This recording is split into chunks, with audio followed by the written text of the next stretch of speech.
One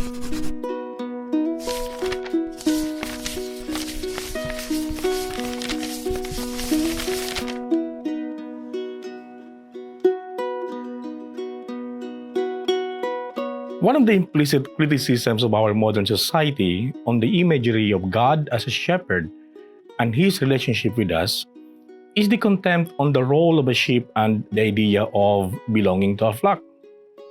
People today take offense on taking a role of a sheep or being part of a flock.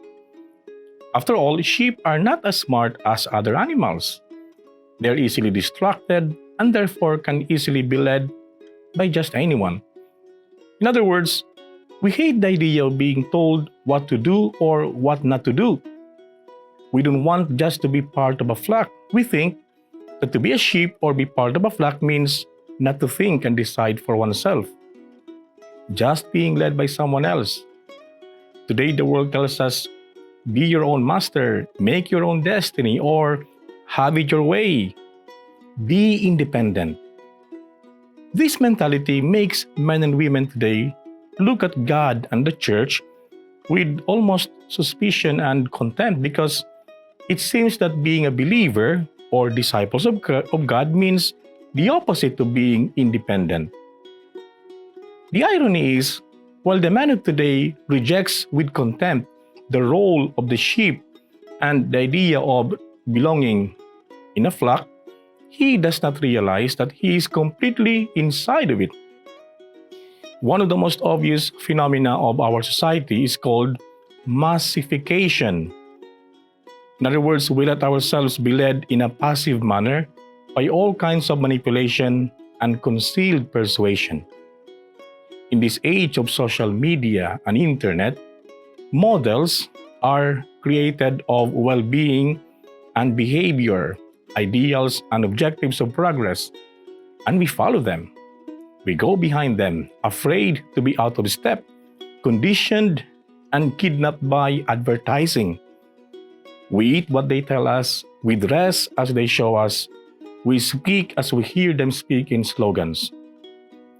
Now we think we are acting independently, but in reality, our thoughts and mentality are pretty much conditioned by the mainstream media, social media, and the internet. The criteria by which the majority let themselves be led in their choices is everybody does it. This is why this Good Shepherd Sunday reminds us that whether we are aware or not, we always belong to a flock. The most important questions are, which flock do we belong to? Who is the shepherd that we are following? And even more important, whether the shepherd that we have been following till now have truly given us authentic fulfillment and satisfaction and life. When Jesus said, I am the good shepherd, he is saying to us, you as my flock are not my job. You are my own. I know you, just as the Father knows me and I know the Father.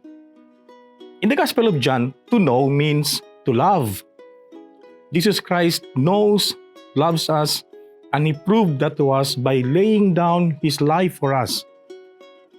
When we have experienced being loved like this, then we know that we are in the sheepfold of Jesus Christ.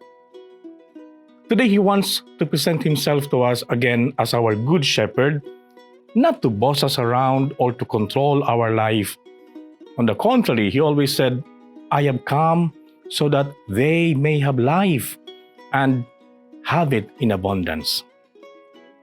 If today we find ourselves lost, or perhaps we realize that we have been following a different shepherd because until now, perhaps after all our efforts, we are still unhappy, frustrated, and dissatisfied, take courage, brothers and sisters, because Jesus Christ always comes looking for us, desiring that we remain in His flock under His care and protection. May the words of the Song of Songs be our prayer this Sunday that says, tell me then, beloved of my heart, where do you lead your flock to pasture, so that I may not wander as a vagabond behind other shepherds. God bless you all and happy Sunday.